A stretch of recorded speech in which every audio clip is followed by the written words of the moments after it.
Warning, the Stone Age Gamer includes a lot of bad language. Cover your mother***ing ears.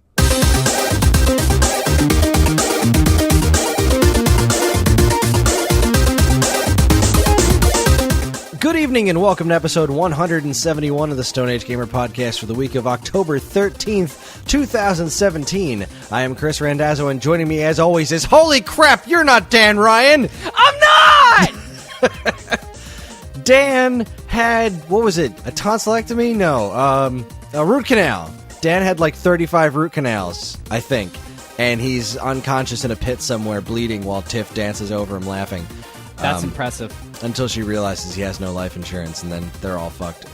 That's also terrible. That's definitely what's happening right now. So in place of Dan, we have Dean, which is a very similar. Oh, I missed you too.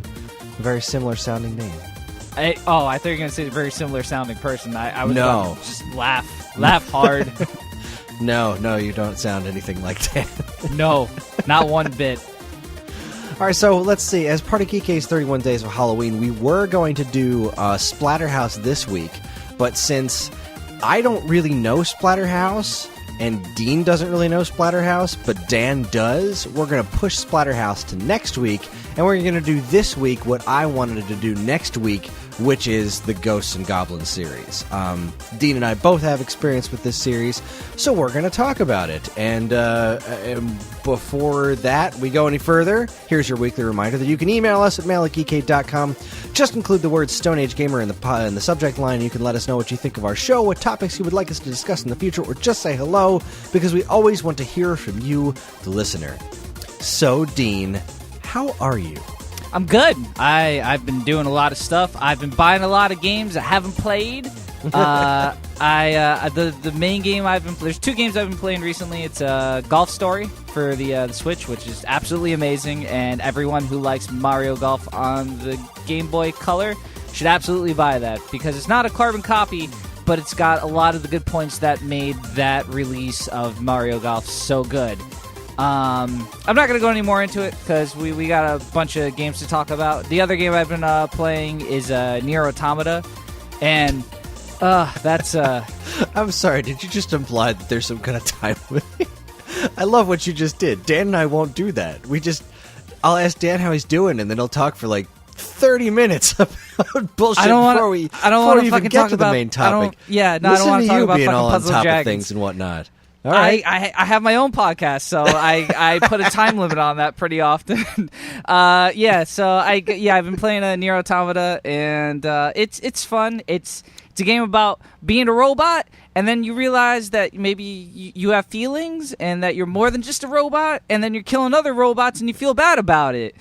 And then it's you discovering you feel bad about killing other robots. The end. So far, anyway. There's your back-of-the-box description. Oh, man, I should write those. I'd be great at them. Well, but, yeah, no, it's really weird. Like, you have to play the game 3 times to get the true ending to it. So, wow, that really fits in with our Ghosts and Goblins discussion. Absolutely. So, yeah, like, it's really weird, but it's a super deep game. But I think it's made by the same people that make Bayonetta. Platinum Games? Is that right? Yeah, that's Platinum. So this is in the same line as that. It's really kind of weird and stuff, and it mixes RPG and, like, action elements at the same time. Like, it's got God of War and Bayonetta sort of fighting mechanics, but you also can level up, and, like, you can equip different weapons and everything to raise your stats, and you get different boosters and everything, which is, like, the RPG aspect of it. It's really interesting, and people should play it. Don't play the PS3 one, though, because I heard you have to play a lot of fishing to beat that game. Also, it jumped up in price because this game did so well, and no one bought the original release on the PS3. Wait, fishing in Nier? In the original Nier, there's apparently a huge fishing mini game on the PS3. And dude, does it have Big the Cat fishing? You know what? Maybe there's a Big the Android, and Big the Android Cat sold. I would love it. I'd buy 100 copies. But yeah, so I haven't played. I haven't beaten it yet. I just beat it the first time so far. I'm on my second playthrough, but I really haven't had time with work and other stuff and streaming the game that we're going to be talking about, or series that we're going to be talking about. That's true, and I actually really want to watch you go through some of that, but we'll get to that in a little bit. Yeah. I just kind of do a quick little catch up on what I've been up to. Absolutely. Both of my kids have been sick, and so I spend a lot of time just kind of hanging out, watching TV or cartoons or playing games with John, my son, and he really wanted me to play Metroid: Samus Returns again. So I played like the first hour and change of that game again, and boy, it feels so much different going through it again because I'm so much better at killing things. Are you doing it on like a different difficulty or anything? Nah, or? I just started over from just a different save file, same difficulty. I didn't really mess with anything. It was just get into it real quick. I'm not trying to beat the game. I'm just screwing around for John. And I remember the first time playing it, I was getting my ass kicked by little monsters could kill you pretty quickly in that.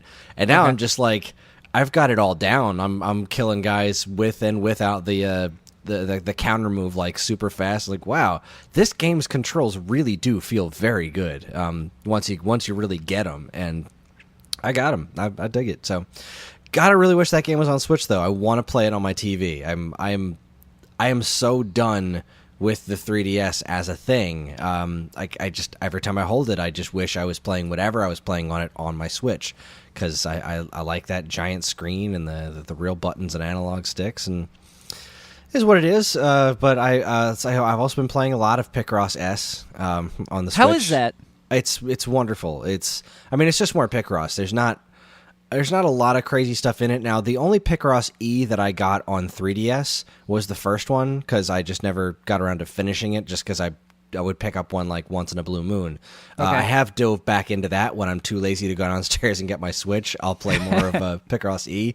And one thing, I don't know if they added these in any of the later versions of Picross E, but in Picross S, you can... one of the things in the original Mario's Picross was the way it controlled was you couldn't... The cursor wouldn't loop around to the other side. Like, you go all the way to the end and you press right one more time, the it edge, loops right? around.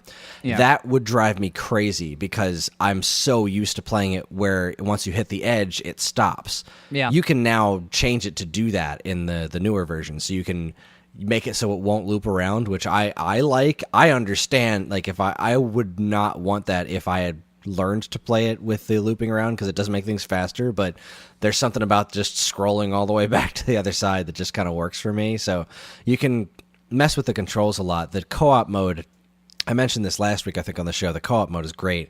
Karen and I play the co-op mode together a lot. That's a new thing, right?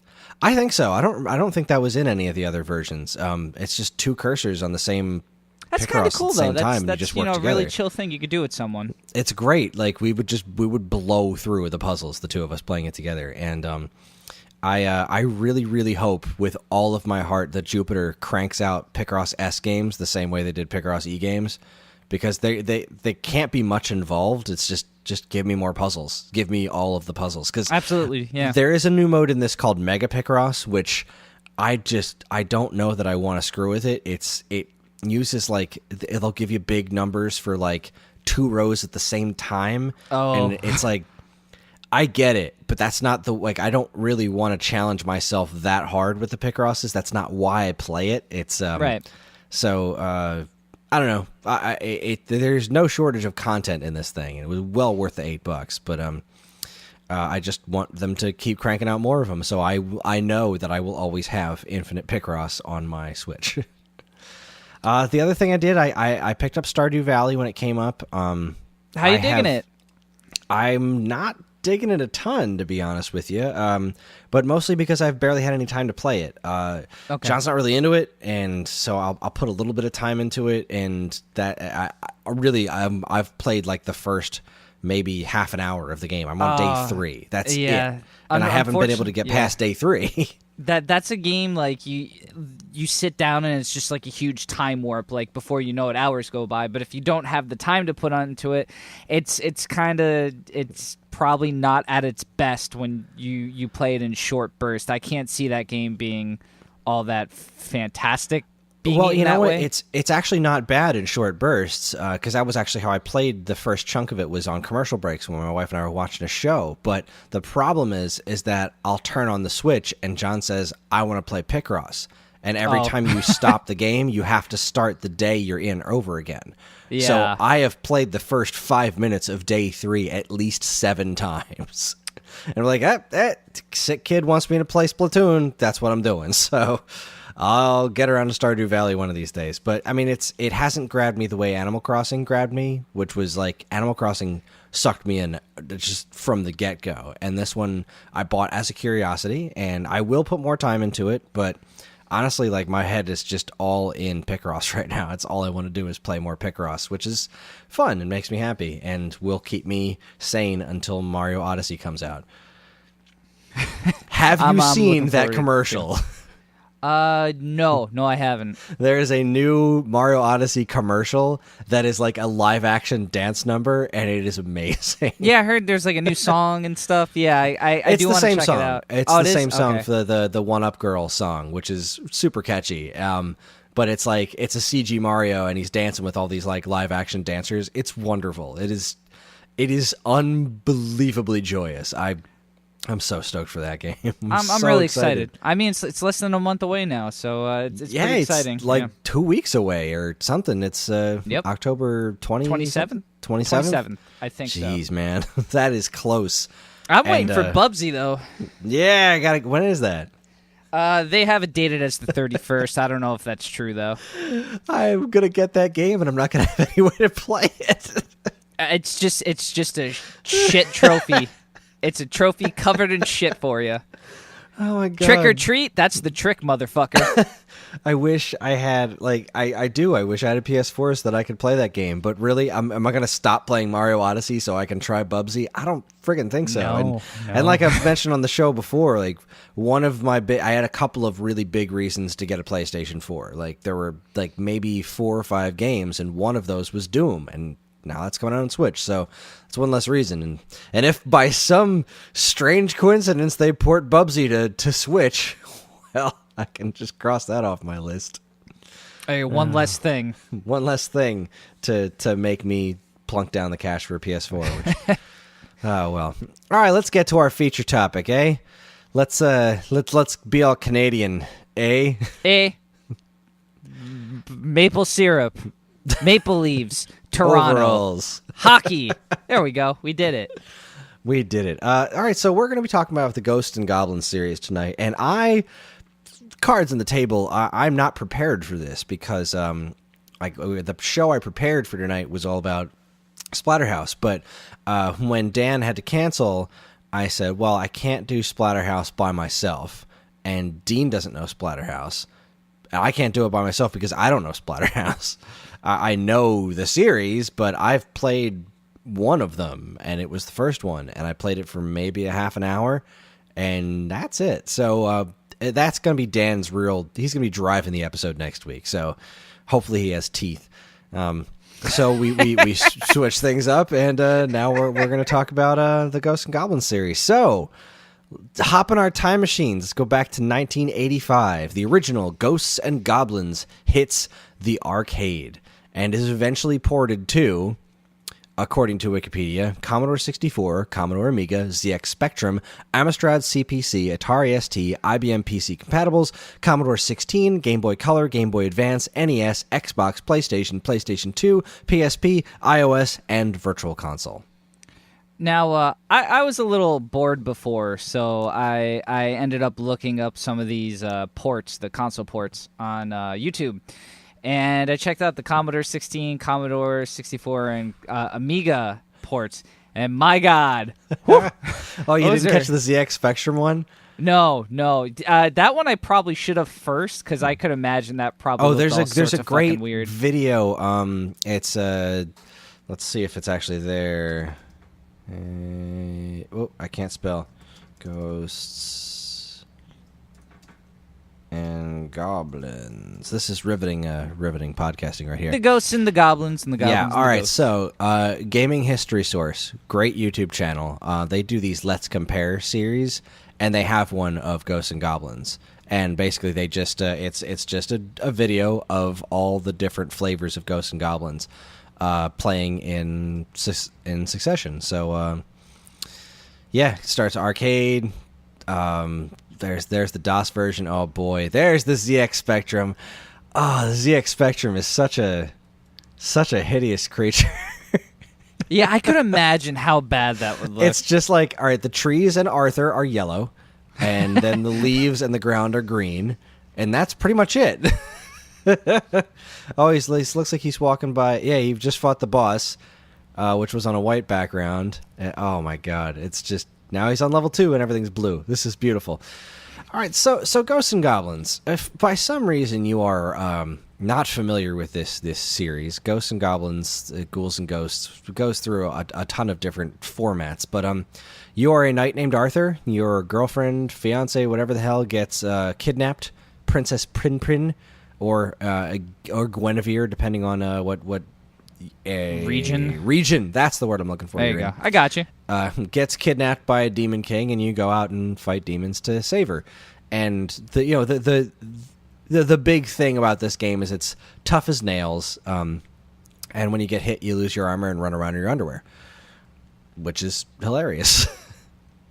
Or at least I thought it was hilarious when I was a kid. Well, yeah. No, it still is. Yeah, and it's this first one. This was not my first influence with this game. I actually didn't really know about this series before Super Nintendo was the first time I learned about this. But we'll get to that in a little bit because that's the third one in the series. Yeah, this game, going back and playing it, I went back and played the NES version, which I didn't really care for very much, and then I played the arcade version, and I kind of understood a little bit better. But you have a fun history with this game, right, Dean? Yeah. So 2 years ago, we had an open spot for our trusty handy dandy Pete-a-thon that we do, Pain in the Ass-a-thon. And I decided that it would be a good idea to fill that with Ghosts and Goblins, because I mean, how fucking hard could it be? It's a hard game. That's what I hear. But how hard could it be? I learned so much about myself that day and how little patience I have for really difficult games. Did you guys make it to level 3 in that? No, we made it to level 2. It was level 2, yeah. Yeah, with the crapping unicorns or ogres or whatever they were called in that game. I don't remember. But yeah, so I played the NES version that day it had to be 3 or 4 hours. And like you, it was 3.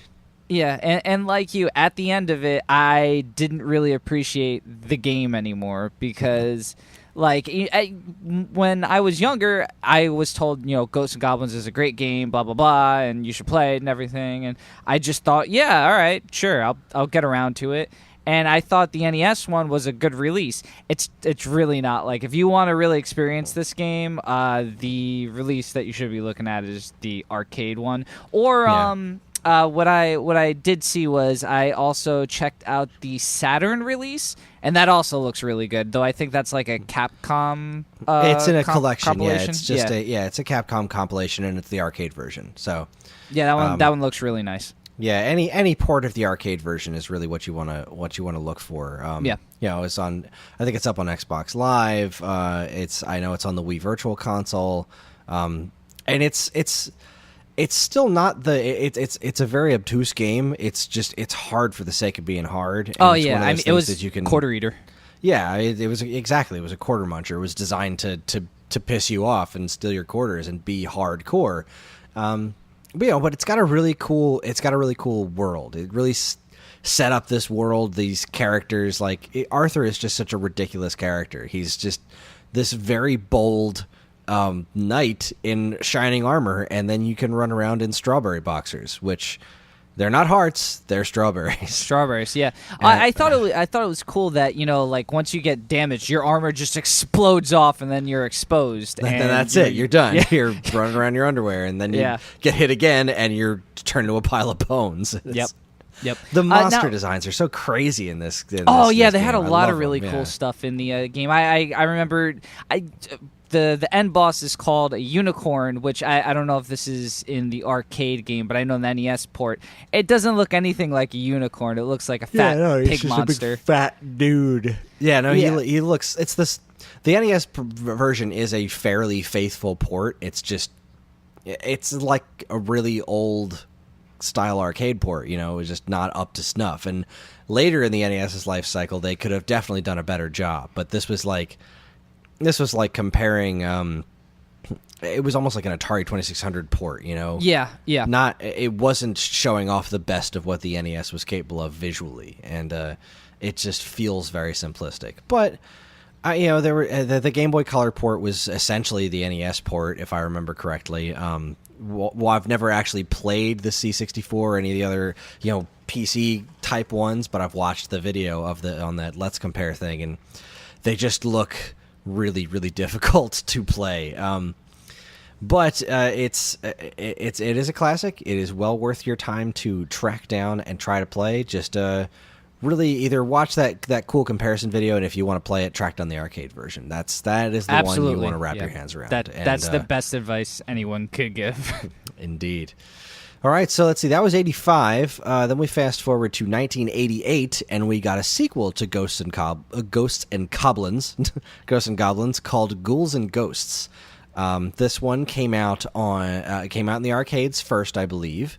Yeah, you're right. And then was ported to various platforms, including the Amiga, Amstrad CPC, Atari ST, Commodore 64, Sharp 68000, Sega Saturn, Xbox, PlayStation 2, PSP, Supergraphics, Master System, Genesis, Virtual Console, and ZX Spectrum. The Genesis version, if I'm not guessing incorrectly, the Genesis version was the one that most people played outside of the arcade.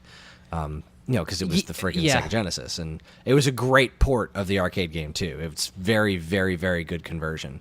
Yeah. Now, actually, you and I were talking about this because I was kind of picking your brain about this when I was deciding what Ghouls and Goblins, Super Ghouls and Ghosts, like which game to play, and I brought up the Sega port. And, I didn't really know that there was a Ghouls and Ghosts and a Super Ghouls and Ghosts till I started looking into this a little deeper. And, yeah, I saw the Sega version of this, and, I mean, it looks really, really nice. It operates super well. Like, it looks like a great port of the game. And then I looked a little deeper because I was reading the Wikipedia page, and when you were talking about the releases, the Sharp, X68000, apparently that's a pixel perfect port of the arcade game, which I thought was kind of cool. And I looked it up, and it looks amazing compared to whatever else was out at the time. That came out in '94. But I believe the Genesis and Mega Drive and Master System ones all came out around like 89, 90. So that's like 5 years before the Sharp one would have ever existed. Well, I mean, it definitely improved the art direction. I mean, it's great. It is a definite marked improvement over the original. Not that the original arcade one had much of a problem, but man, when you look at the arcade version of this in comparison, it's just huge step. Yeah, it's a huge step up. It's a really nice looking game. So this one added the ability to shoot straight up, and I believe you can also shoot straight down when you jump in the air, which is kind of neat. I don't think this has the double jump in it though. It did introduce things like the gold armor. So there was like different armor you could get, and which would upgrade it would give you a magic ability in this one. Which is kind of cool. The level designs were just creepy as hell, like great sound. It's just an awesome game. It's not one that I spend a ton of time with because, like I said, Super Ghouls and Ghosts was where I got my start, and Super Ghouls and Ghosts I think really changed things for the better. I prefer Super Ghouls and Ghosts to this game. I know there are some people that like this game better than Super Ghouls and Ghosts, and I feel like that's just got to be pure nostalgia on that one, because for as great as Ghouls and Ghosts is, there's things I like about Super Ghouls and Ghosts way better. Well, Man, I I'm mean, watching gameplay of the arcade version of this, and like, yeah, the Genesis one is nice, but the arcade version is so cool looking. It's so good. Yeah, the one thing that I noticed about this game, because while the video's on, I'm listening to the music. The music's not great in it. Like it's really simplistic, I guess. And I compared to the Super Ghouls and Ghosts, or even Ghosts and Goblins, like there's, I guess, a lot more going on. Just even in the first level, it just sounds quiet, I guess. It is. It's using it's not using the most impressive instruments ever, and that is definitely something else to say about Super Ghouls and Ghosts when we get to that. Music in that game. But man, I'm looking at the monster designs. There's these monsters barfing all over the place, and this game is cool. Did you get to the first boss? I think it's on the first level where it's like this huge green ogre, and like he rips off his own head and puts it on his hand. On like his a hand, shield. yeah, I love that monster. That was really cool. That's one of my favorite monster designs. He's hysterical. Yeah, I don't really know what else to say about this one. It sticks. It's a very nice evolution because it sticks real close to the the design of the original game. In as far as like basic gameplay goes, but it adds so many cool elements, like the ability to throw your weapons up, and the get increased magic abilities with the gold armor. It really was a great sequel. It was as good as you could possibly expect a sequel to something like this to be. It was very, very, very impressive. Yeah, absolutely. One more cool thing was the Master System, the 8-bit version for the Sega systems. They added a secret shop where you could get upgrades, which I thought was kind of cool because this game doesn't really have stuff like that in any other version. I thought that was has kind of neat. the treasure chests, but yeah, there's no real upgrade system like you're talking about. Yeah. I did want to mention the treasure chests. No, they were in the first one too. Ignore me. Ignore me. Well, they weren't treasure chests. They were, I think, like pots. Maybe. That's right. Because there were ways to get other different weapons, and I don't remember how it worked in the original one, and I should just look at a video of it. But I'm too busy. I think it was poking through all the other one. I think it was you either just killed bad guys and they dropped, or there were pots, like clay pots, and you got them that way. I'm pretty sure. I'm going off the NES version, so it could be different in the arcade one. But yeah, I'm looking at a video of the Master System version of Ghosts and Goblins, and if you compare this to the NES version of Ghouls and Ghosts, it is night and day. Like, this is a really impressive port of this game. Like, really, really impressive. Well done to Capcom or whatever specific team ported this to Master System, because it is really impressive. Even the boss that rips off his head is like, the head just floats. He doesn't hold his head on his hand, but he's huge. Like, he looks just like him. And I'm looking at the Genesis one, and it's still pretty damn good port, but man, the arcade one just has so much more animation going on. It's slightly less choppy, and it's got just a lot more going on in the background. So let's move on to my favorite game in the series, Super Ghouls and Ghosts. Let's see here. Super Ghouls and Ghosts came out in 1991. I believe it did eventually hit the There was an arcade version of it, but I also think this was actually a Super NES game to begin with. It was. And this is what this game added. Where it took away the ability to shoot your weapon straight up, but it did add the double jump, which I think is wonderful. The double jump is so ingrained in the character of the Ghosts and Goblins franchise now.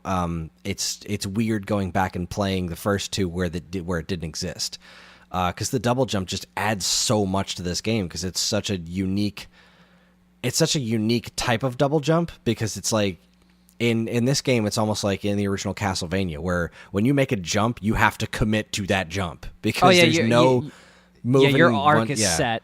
And you can do two totally different arcs for each jump. If you want to jump forward for the first one and then straight up for the second one, you can. Like, the second jump is like a completely start from scratch jump. It doesn't make any sense, like, at all, but that's fine, because we're playing a game about, goblins and monsters and running around in your underwear.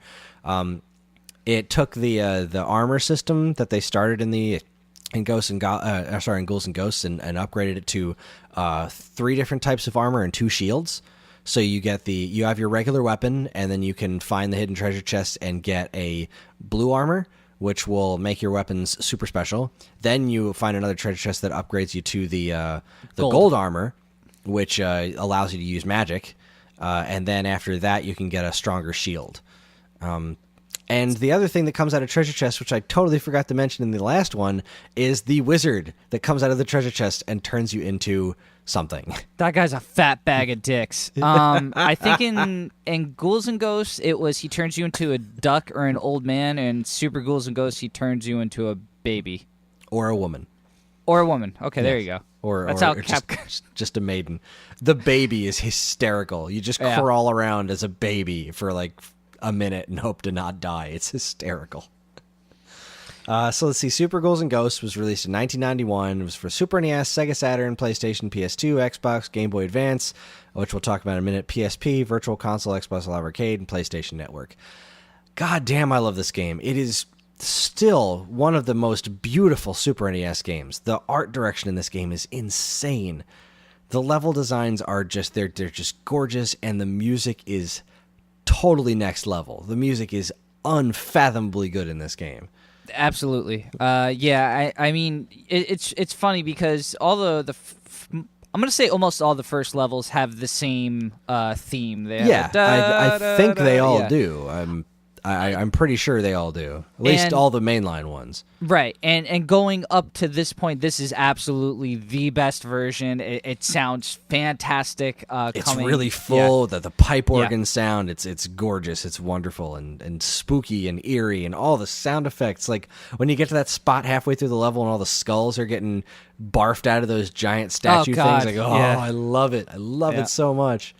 It's a really, really solid game. The platform's built great. The only thing I had issue with in the Super Nintendo release was the frame slowdowns, and it's mainly because I've been playing so many new games where frame rate slowdowns don't happen that much anymore, and I go to something like this, and it kind of threw me off. Capcom didn't give a single shit about that. They're like, nah, screw it, make it huge. I don't, it'll slow down. People deal with it. Whatever.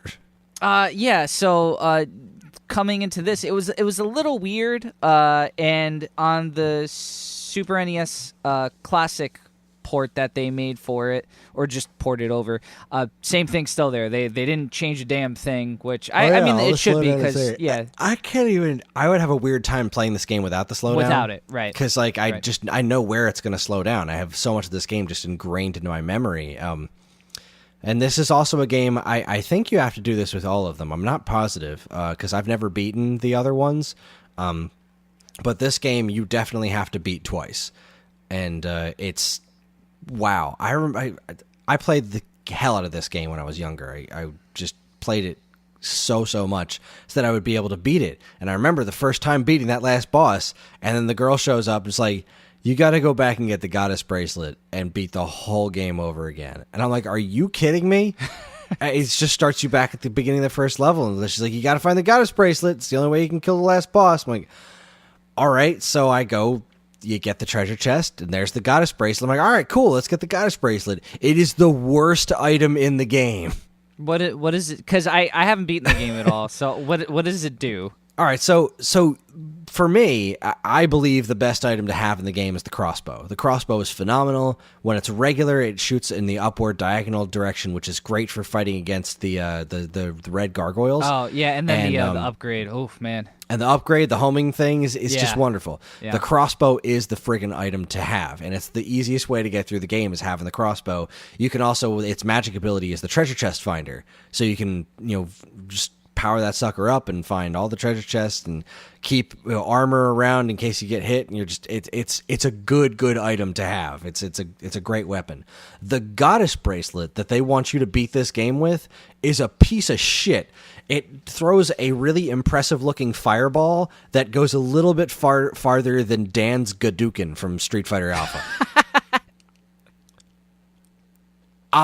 Oh, that's the worst. Now, think of playing the second stage on the pirate ship with the ghosts coming at you from all directions with Dan's Gadouken.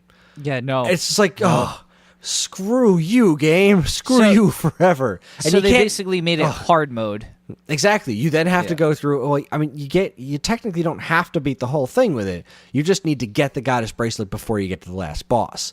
Okay. So I'll stick with the crossbow for a while, and then like towards the end of the game, I'll switch over to and find that goddess bracelet. Because if you beat the game without the goddess bracelet, they'll send you right back to the beginning again. Oh God. Oh, such a dick move. But oh man, when I think of all the crazy cool levels in this thing, like this was really taking advantage of Mode 7.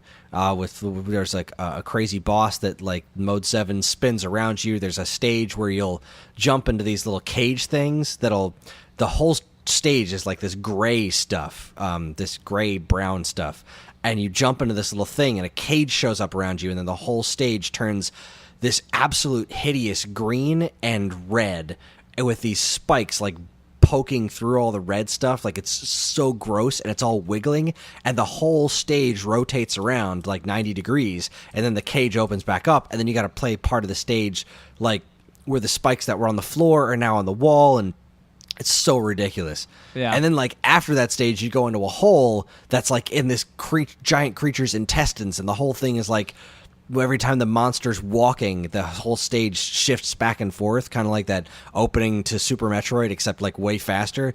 Yeah. It's incredible. I don't know how far you got into the game, but Third level. third level. All right, cool. That's. Oh, what is the third level in the GBA one? All right, so the let's lava. pivot a little bit. Okay. There's the Game Boy Advance game where you have the option to kind of take different paths in that one, right?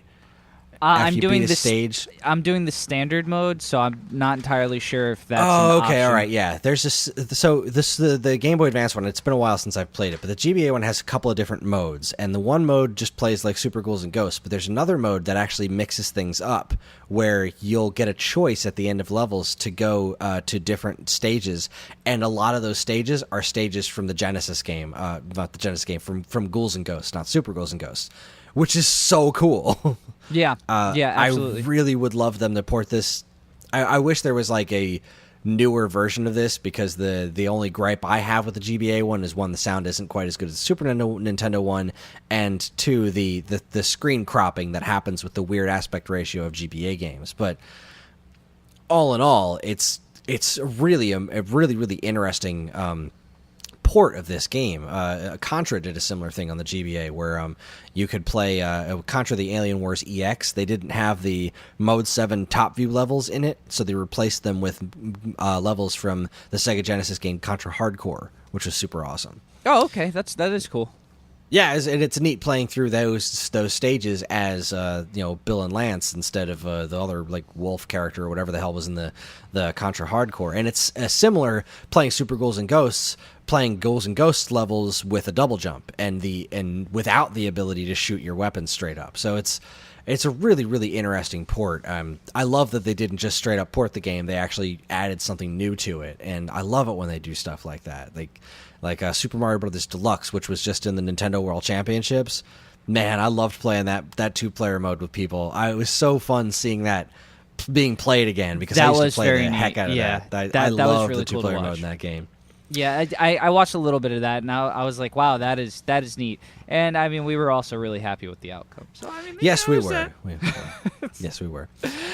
Okay, so any final thoughts on Super Ghouls and Ghosts? Yeah, I reckon if anyone wants to jump into this series in general, this is probably the most accessible one, I would say, to get, and then on top of it to play if you want that difficulty. The game where I believe talking about next would probably be the game to play if you wanted maybe to just get the feel of it, but for it to be a lot easier. But no, absolutely. My personal pick for the series, if you want to play like a Ghosts and Goblins, Super Ghouls and Ghosts game, this would be it. Yeah, if you want to see what this series is about, Super Ghouls and Ghosts, I think, is the high point. In a series of high points, I don't think there's much in the way of bad games in this series, but yeah, that's the one that you want to go with. I completely agree. All right, we're going to take ourselves a quick break. When we come back, we're going to talk about the rest of the games in this franchise and maybe just branch off and mention some of the offshoots because there have been many of them, and they are interesting. You are listening to the Stone Age Gamer podcast from Geekade.com, so stick around.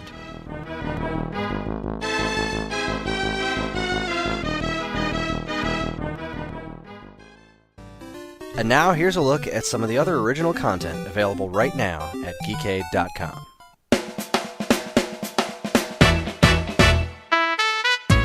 First up, with Geekade's 31 Days of Halloween upon us, Jonathan went in search of someone scary worthy of joining D-List and came up with Satan's daughter.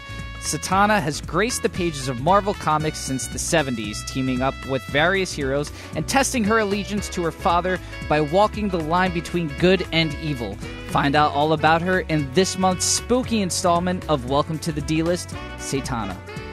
Good job, Dean. Holy Good shit! do that. First run, well played. I got one never more talked during this recording, Dean, but fantastic, sir. Then, Halloween is only a few weeks away, and let me guess, you still don't have a costume, do you? Do you? Do you? No. No, I don't either. Well, don't worry. Whether the stores are all sold out or you're just a little short on cash or creativity, in my case, Karen has plenty of ideas on how to make your own contest-worthy costume out of items you own or can get cheap, and how to kick them up a notch if you're willing to spend a little more time and money. Check out Geeky DIY Halloween Costumes 2017 edition, located in the Think Tank. Oh, bring it home, Dean. Bring it home. Bring it home, Dean. You can do it. Finally, when you're chilling on a hayride, pumpkin spice latte in hand, you need some good tunes to really complete the picture. Whether your tastes run to Marilyn Manson, Pink, Neil Horan, or Kelly Clarkson, Janelle has the latest tracks to accompany all your autumn adventures. Read about albums from all these and more and turn it up. New music releases for October 2017. Nailed it! You can catch all this great stuff plus tons of other articles, videos, podcasts, and more right now at Geekade.com. I say we just cut it here, call it a night. It can't get any better. That's the high point. That's it.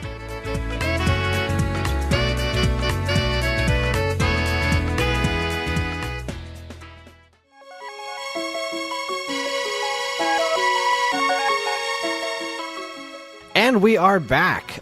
So before we go any further in our Ghosts and Goblins extravaganza here, I wanted to mention real quick the offshoots, which there were a couple.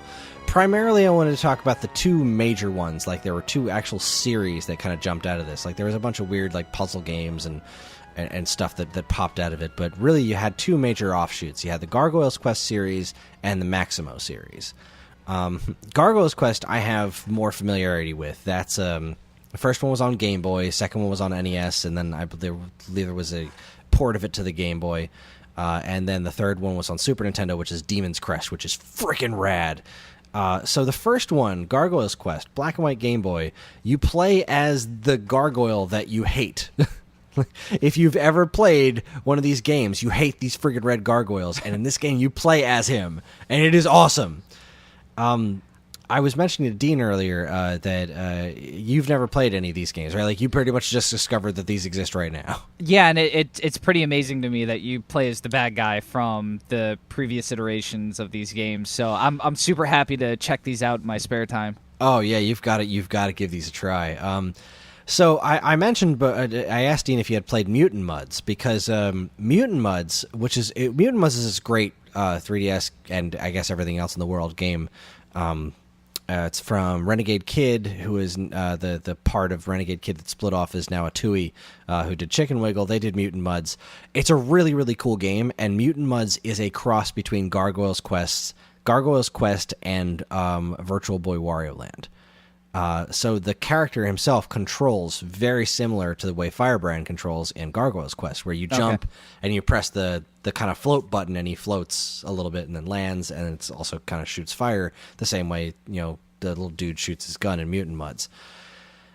These games are great, really, really great. Gargoyles Quest 2 for NES is one of those like really hard to find games. It's one of the more expensive NES titles out there, but if you can, let's say, legally emulate it somehow, and perhaps play it on a product that is sold on StoneAgeGamer.com, something that sounds like an EverDrive. If you can get your hands on a way to play this game, I can't recommend it enough. It's like a full-color, more expansive version of Gargoyles Quest, which is just it's marvelous. I'm totally gonna download this on my Schmever Drive N4. Yes, your Schmever Drive. Yeah. And then Demon's Crest just took things even further. It's like this gorgeous Super Nintendo game with awesome music. It's just fantastic. Check out Demon's Crest. Also, one of the more expensive Super Nintendo games out there, but it was released on the Wii U Virtual Console officially, so you can definitely play Demon's Crest legally and officially without too much effort. Great offshoot series. Then you had Maximo, which it's like, I don't know, man. I didn't play a lot of these games. I really liked the idea of them more than actually playing them. They have a lot in common with the they say they're based on the Ghosts and Goblins universe, but it's like, meh. Yeah, kind of like your character wears armor and can run around in his boxer shorts. And it's kind of spooky, like fighting ghouls and or ghosts and or goblins, but I feel like it's more of a tertiary connection. Like gameplay wise, it doesn't remind me of the Ghouls and Ghosts series at all. But there were two games. Again, I wasn't the hugest fan of the first one, so I never played the second one. There's Maximo Ghost of Glory and Maximo vs. the Army of Zin, released on 2001, 2003 on PlayStation 2. I should really give them a try again sometime, because I liked the idea of them, and I guess I was just a little soured because they weren't actual new Ghosts and Goblins game. Like, I feel like you, Arthur. man. No, yeah, I understand. Yeah, Arthur's a great character, and for something to because I mean, after the Super Nintendo one, he got more or less the game wasn't really out for a long time after that. And it was a very long time. In fact, the first time I remembered seeing him.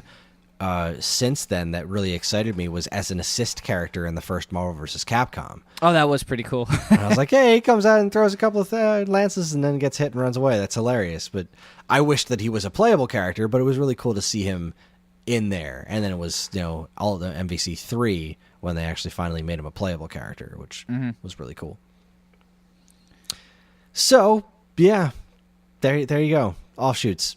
Let's get back to the games. Let's do it. So, all right, let's blow through the rest of this because I'm tired and hungry, and I'm sure you are too. The next game on the list is Makaimura for WonderSwan, which is Ghosts and Goblins for WonderSwan. This is not an American game, as you may have figured. I would have never guessed. This came out in 1999. So there were Super Ghouls and Ghosts in 1991. Then it was re-released. That Game Boy Advance port that we were talking about that was interesting was in 2002, but that still wasn't a new game. It was just, Super Ghouls and Ghosts with some fancy stuff mixed in. This game came out in 99, so it was a good long while before we got a different Ghosts and Goblins game. And this was, from what I can tell of it, because I haven't actually played it, I've just watched some video, it just seems to be an enhanced version of the original game. Like, you can swim in this game. It's got a really cool art direction. It seems to pull bits from... I'm looking at it now, and it doesn't have the double jump, but it does seem to pull bits from Super Ghouls and Ghosts, like, the crossbow and some of the animations, like the way the ghosts move and stuff. They look really similar to the ones in Super Ghouls and Ghosts. It's just a neat-looking game. Yeah, it's really interesting... unique, at least seems that way. Ghosts and Goblins game for the freaking WonderSwan. Yeah, I mean, I don't know where the hell anyone's ever gonna find that, because I've from my travels, I've never even really seen a WonderSwan emulator. I'm sure it's out there, but it's probably not the easiest thing to find, or the ROM for it. So I'm pretty sure I have this on my Raspberry Pi actually. Oh, okay. I'm gonna have to look into that because I know I have WonderSwan games on there. I don't think I ever bothered looking for this. I mean, this is really cool. Genuinely curious. Yeah, and it looks like it operates well. I mean, I don't know how well it would operate on a Raspberry Pi, but on the OEM equipment, it looks like it runs great for what it was. It kind of looks like borderline like black and white Neo Geo almost, like how I'd expect something like that to run on there. Yeah, because it's got like Neo Geo Pocket Color, except not Yeah. a vertical screen, because that Correct. was really that system's downfall. It's well animated too. Like it looks really neat the way Arthur moves. It's not using the same sprite that they used for Ghouls and Ghosts and Super Ghouls and Ghosts. You know, the ability to swim really is interesting. These swimming levels are kind of funky looking. They're blowing my mind a little bit. And you know, he has like just a little swinging animation the way he throws his arm. He's a little bit more fluidly animated in this than he is in the previous iterations. And the art direction is very, very stark. Like all the lines are very thick. It's a very cool looking black and white game. I really want to try this now. So, moving on, the next proper sequel, because this was, again, only released in Japan on the WonderSwan, and I feel like it doesn't look like it's really remixing much of those elements, but I don't know what I'm talking about. But the next proper sequel in America was Ultimate Ghosts and Goblins for PSP. Did you play this game? I did, and you know what? When this came out, this was the first Ghosts and Goblins game I ever played, and I was like, "This is really cool." I didn't understand, anything about this, and not seeing some of the other games before. Well, not seeing any of the other games before this, I was like, "Is this how the whole thing was?" And it. You're just constantly dying in all these games. Well, I mean, firstly, if you play this on standard mode, you have more than your normal amount of lives. I believe he gets I think 6 chances to get hit before he actually dies. So while it's still difficult, it pares down the difficulty a bit. And then even when you lose all your armor, you still resurrect in the same place instead of being jacked all the way back to the beginning. Tossed back. The way I played this was hysterical because I remember picking it up for the first time on PSP. I was so excited the day this came out. I was like, all right, let's play the shit out of this. And wow, they really you can take all these hits and the weapons are more powerful. I'm like, oh, okay, I get it. They just ratcheted up the rest of the difficulty with more monsters and shit on screen to make up for the fact that you're more powerful. Yeah. It's really cool. It's done really well. They have that cutscene at the beginning that's super cool. It's all animated and everything. Great. It looks so good. And Capcom has made the folly on the PSP of having these awesome games that ran kind of like hot garbage. Mega Man X Maverick Hunter looked really, really good, but it had so many slowdowns at points that I was like, why? And then Powered Up didn't have as many. I felt Powered Up ran just fine. The slowdowns don't really get to me that much when they're relatively uncommon. But I hear you on the Maverick Hunter thing. I wasn't nuts about Maverick Hunter because I'm such a nut for the first Mega Man X, particularly the way it looks, and I felt like it was rough to kind of take that and mess with it. Yeah, the polygonal designs just didn't have the same soul, I thought, you're right. as the original game. I mean, the coolest thing was the cutscenes that they had in between.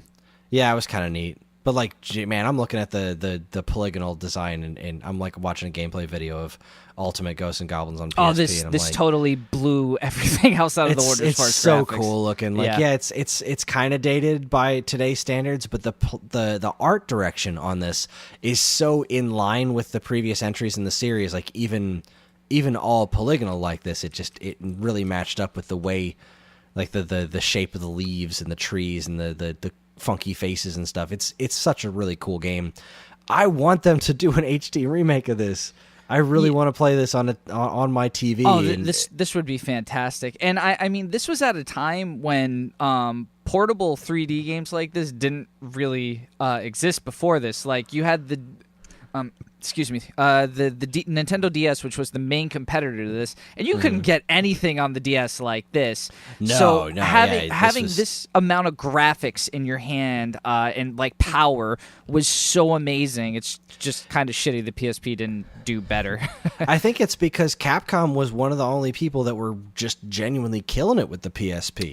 Yeah. Most of my PSP library is the Capcom games. This and the 2 Mega Man games and Street Fighter Alpha Alpha 3 Max. And, Oh, that was great. Oof, that was wonderful. And Power Stone Collection, like these games They really killed it. worked Yeah. handheld, whereas I feel like a lot of other companies were making just full-on console games On the PSP, you're on right, the PSP, which at the time, like now, it's what I look for. Like with Switch, and I'm looking for that out of a handheld now. But back then, it was.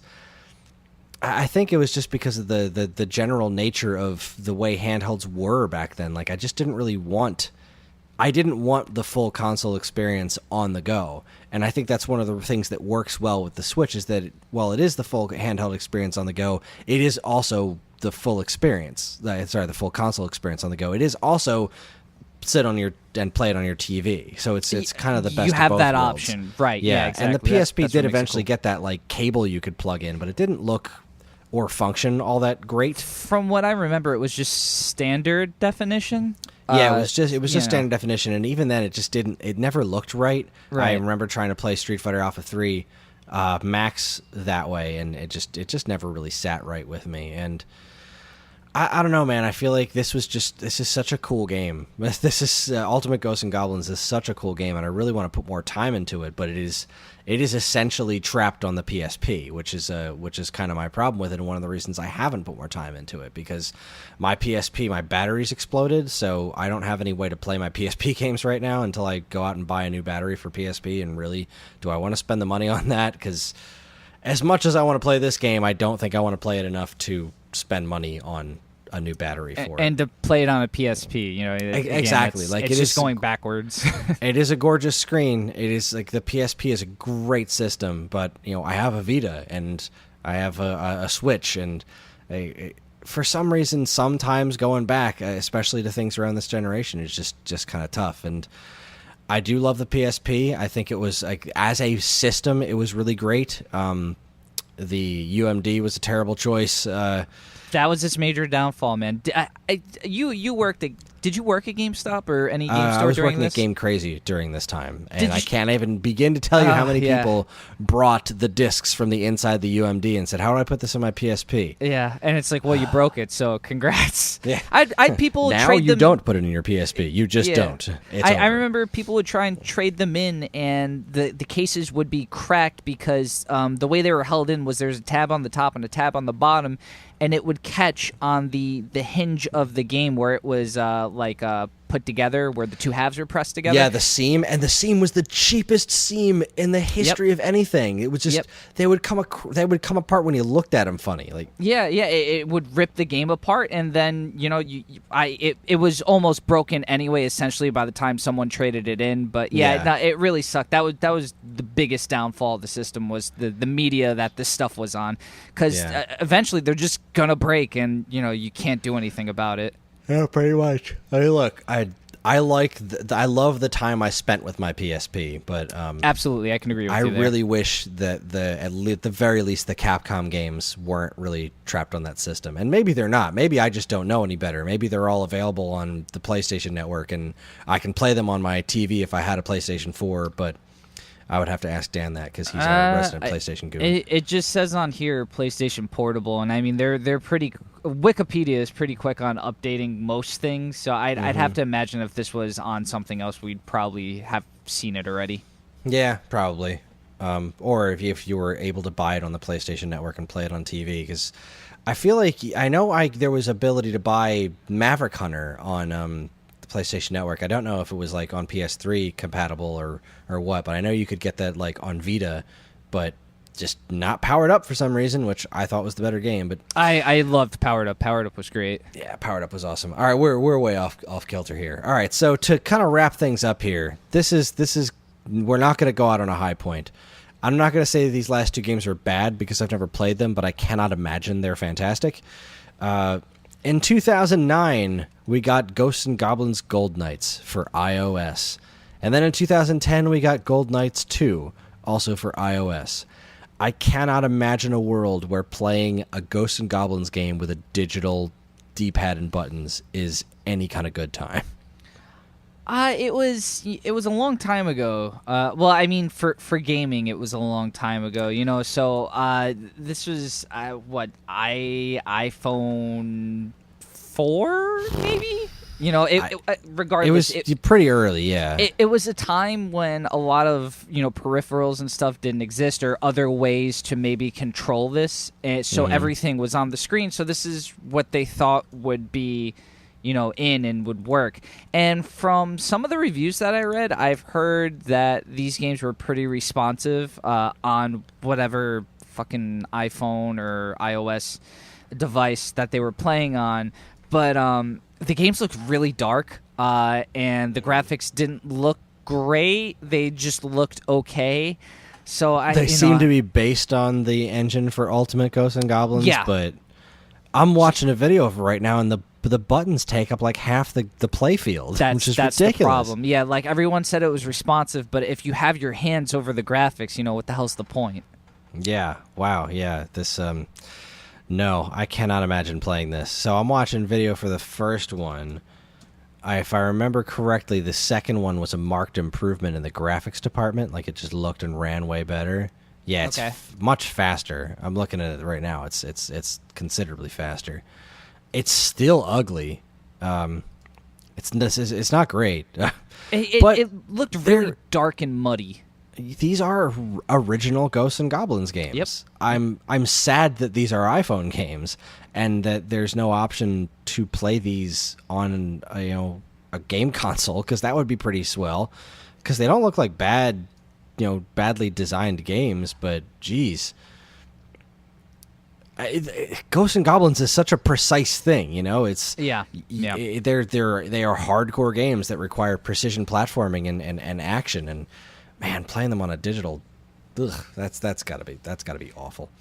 I'm with you. I'm a little sad that they didn't come out on other things, because I'm pretty sure this is the first iteration to have other playable characters. It's like that's Arthur cool, and Lancelot, man. right? Yeah, and then in the second one, it's Arthur and Percival. Oh, you know what? I totally forgot to mention this. Have you ever played the game Cannon Spike? No. Okay, I want you to look up Cannon Spike right now and take a look at the pure, unadulterated insanity that is Cannon Spike for the Sega Dreamcast. This is a top-down shooter that has the most insane character selection screen. All right, so you can play as Sheba, I don't know who he's from, or Simone, but you can also play as Charlie or Cammy from the Street Fighter series, or Arthur from Ghouls and Ghosts. What? That's nuts. This game does not make a lick of sense, and I think you can unlock Mega Man in it too, like original style, like original recipe Mega Man, and it's like this weird top-down shooter in the future, and you can run around as Arthur from Ghouls and Ghosts and just shoot, I don't know, robotic lances. He's in his gold armor, and it's this game is so insane. I wish I bought it. I remember playing it at my Funko Land and being like, I gotta get this game, and I was gonna wait until it got cheaper, and then it never got cheaper, and I'm sad because I don't have it now. But this game does look really cool. I kind of wish I did own this. I'm sure it's crap tons of money now because I have a Dreamcast. It's just finding the disc for this is like this is not an affordable game. Let's see. Oh, they have Red Riding Hood from Darkstalkers. Yeah, BB Hood. Yeah, she's playable in there too. Yeah, it's a bunch of characters. But yeah, Arthur from Ghosts and Goblins. A loose disc goes for about $73. Oh my god! Complete is $160. Fuck. All right. Yeah. So this is something I'm never gonna get. Yeah. No, you're never gonna own this game unless you get super lucky because it had a very low print run. This was a late Dreamcast game, like late Dreamcast game, and it is 2000. Wow. Yeah. It is way more interesting than it is good. Yeah, it just looks cool and stuff. It's something I'd like to see in person, but it is what it is. It is exactly what it is. Most things are. All right. Well, with that's it. That's our look back on the Ghosts and Goblins franchise for Geekade's 31 Days of Halloween. How do you feel, Dean? Spooky. Spooky, as do I. I feel like I want to turn on my Raspberry Pi and see if I can play that Wonder Swan Ghosts and Goblins game. I think I'm gonna have to find a way to play that because that looked really fucking cool. It does look really fucking cool. And yeah, that's it. So, all right, that's our show. Thank you again for filling in for Dan, Mr. Dean. Of course. Join us next week when Dan and I will be concluding our 31 Days of Halloween retrospective with the Splatterhouse episode we were supposed to do tonight. It should be lots and lots of fun listening to Dan talk about the game and me, for a change, really not having much of a clue what I'm talking about. What do I mean for a change? I never know what I'm talking about. Let's see, where were we? Once again, you can get in touch with us at mail@geekade.com, as well as all flavors of social media that we inhabit. You can like us on Facebook, find us on Instagram at Geekade, subscribe to our YouTube and Twitch channels for all our latest video content, and follow us on Twitter at _Geekade. You can also find us individually on Twitter. I'm at Geekade Kris, that's Geekade Kris. Dan is at Geekade Dan, that's Geekade Dan. And Dean, where are you on the Twitterverse? I am at Kimono_Vestlord, totally rocking my OG handle. Your OG. Well done. If you're interested in more information about anything we discussed here tonight, be sure to check out our show notes. And while you're at it, you can also subscribe to this and any of our other wonderful podcasts on iTunes or Stitcher, or if you're super nice, you can leave us a review because any and all feedback is welcome and appreciated. We'd also like to thank our intrepid editor, Evan, for making the show listenable for all you folks. And we'd also like to thank Mark TDK Knight for our show's theme song. You can check him out on SoundCloud and Bandcamp, or his website, which we have a link to, again, in the show notes. One more time, always remember to keep your eyes on Geekade.com, where we post more fresh original content all the time. That's it, everybody. Thank you again, Dean, for joining us. And on behalf of myself and Dan, and what the hey, Dean too, keep playing games.